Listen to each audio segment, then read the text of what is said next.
สบายดีพี่น้องวันนี้วันเกิดไฟเนาะยืนเผาตู้เค้กวันเกิดสาวใบเตยพาน้องใบเตยมาซื้อเค้กอยู่หันปานาสิพากันลงตลาดพี่น้อง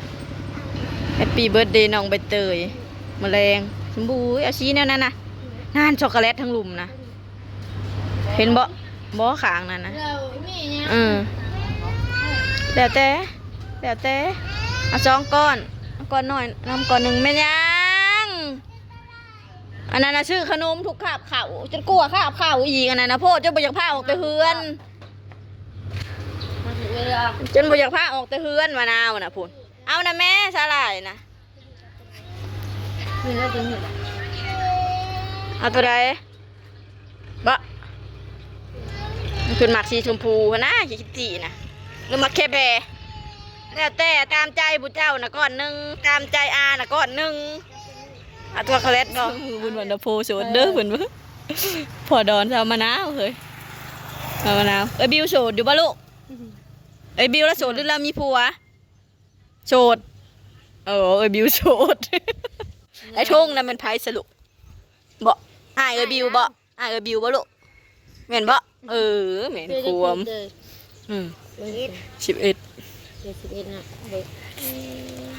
ขวบบริบูรณ์กินแต่ขนมลูกยายอันเอาคือเอาตัวนี้บริเพชรบ่นี่เห็นสิเพชรหน่อยเดียวเราจะลงตลาดตอนนี้ไปหาซื้อฮอนดอกมันกิน1 ฮอนดอกเด้อบิวนอนจนตาบวม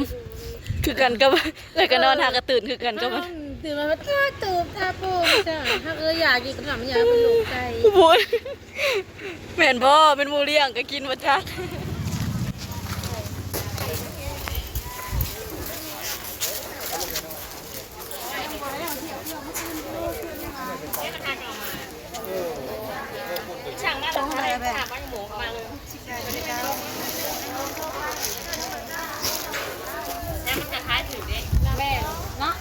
สีเหลืองนั่นเอาไป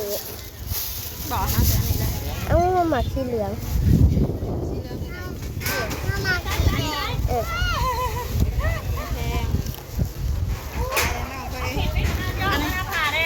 พอกันกินหน่อยมันมีแล้วเนาะ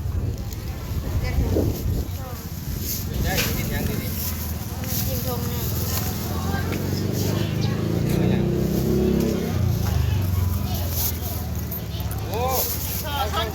เกี่ยวได้เสียสอซ้อนหัวใจเขามาไปเรียบร้อยเป็นอะไรไปสิอุ้มแล้วข้างล่างน่ะต้นได้เสียไปเข้มข้น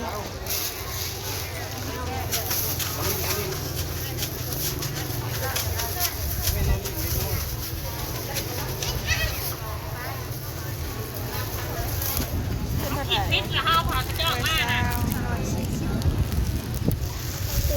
แล้วมันจะเนี่ยมันเลยถึงอะไรอีกกองลายเนี่ย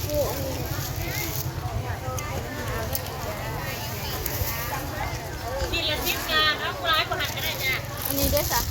ก็ขี่รถไปหามันแล้ว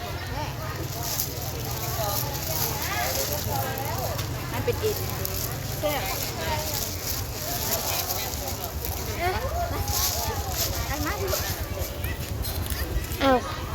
เอาเพื่อลูกซีนดิเอาเพื่อลูกซีนดิ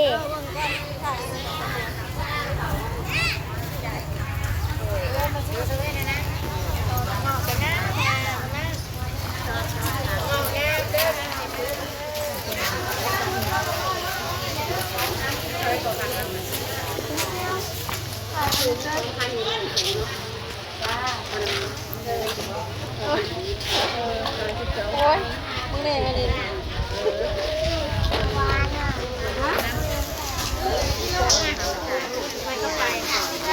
อะไรบนที่หล่อนะ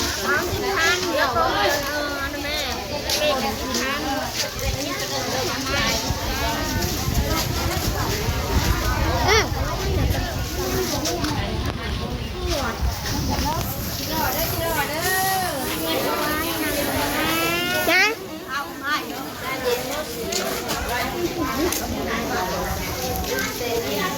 ไปนี้ไป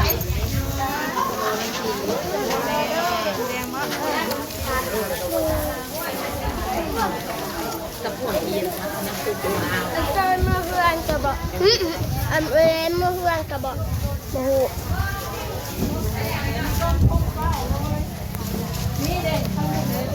จะเป็นคือแขกมาแหละตัวจ่ายแบบคือแล้วเช็คงามบ่เช็คเลยบ่ เราบุถือกันได้กินอะไรกินลูกไปเลยวินหัว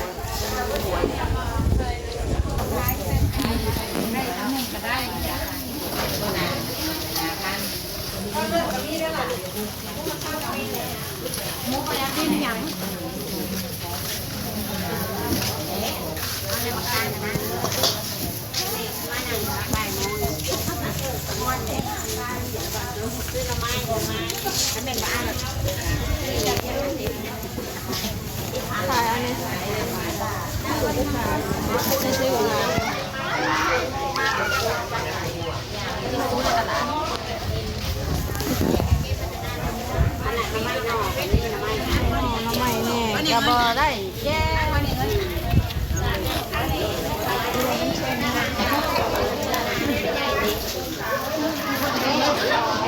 อาเร็วเลยมันนี่ตาขนมเมาเอามาอม เฮ้ย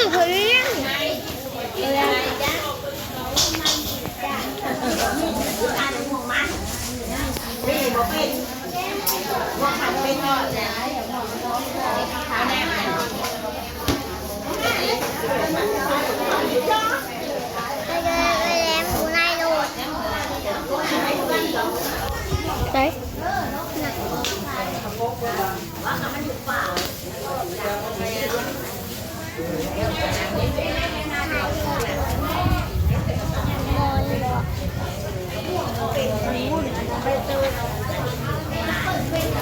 กินลงไปเลยวินหัวต้องเถื่อเลยเขาเป็นว่าหารเขากินว่าแต่ว่าเป็นน้ำพักทันแต่กินข้าวกินยำมือเช้าเตยชื่อเลยกินน้ำมันของยาเนี่ยเป็นยังไงหัวกินเลยวินหัวน้ำกันพุ่นใบเตยเนี่ยกินเลยวินหัวเชื่อที่ชองเนี่ยกินลองเบิ่งก็เป็นคือเรา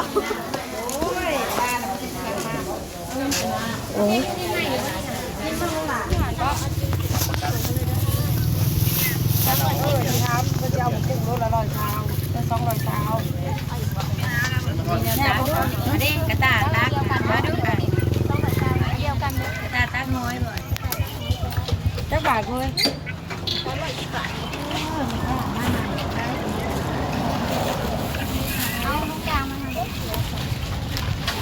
ตายโลหรือตักตายลอยนะอันนี้ก็จะผัดซื้อ100ดีค่ะมึงดู100เด้อก็ผัดซื้อได้เจอไปได้100แล้วขายอะไรนาง30จุดว่าอันนี้นะมาไหมครับมาดูก่อนลูกละ200เช้างามๆราคาจานเอาบ่โอเคมีไทยเนาะนี่ดิเรื่องไงเบิ้งนี่200เช้านักษาคนนั้นเลือกได้ตัวใหญ่ๆเนาะอันนี้โลละ100มันจะเหลือเอาตัวน้อยโอเคโลละ130มี180ไม่แกงกี่คันแกะก็ค่อย100นึงนี่100นึงเอาตัวละเอากุ้งโลนึงบ่โอเค10กุ้งขีดเค้กกุ้งโลนึงมากกระต๊อบแบบนี้ต้นตัวใหญ่มาชอบกันเอาใส่ค่ะเด้อบอกกันเพิ่นมาเอานะขี้ต่อ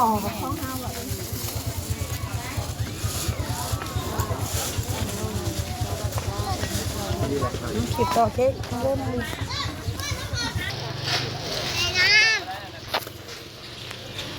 กุ้ง1โลนึง200ซาวอาหารเป็นใหญ่ทอนเศษน้ำปลา แมลง ซื้อฮอนดอกซื้อซีดมา1แล้วกันเฮ็ดข้าวผัดพี่น้องเอ้ยนะ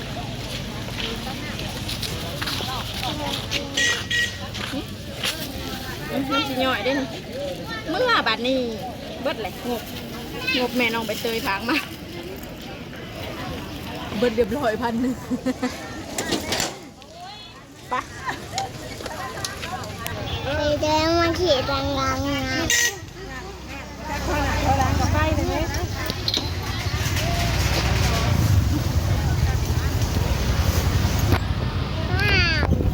กินบ้าง หลายคนหลายอยู่ในกระดาษ คนบักได้ลายคนร้าย เตยกระตารถนี่สิรุดเลยมันนะโรเล่เ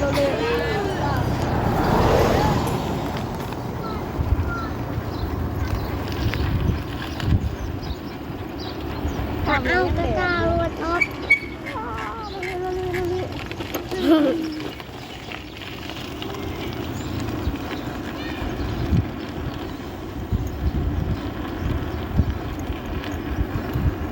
มีส่วนอีกหนึ่งกระบอกก่อนแหละเป็นยังอ่ะตัวได้ยิน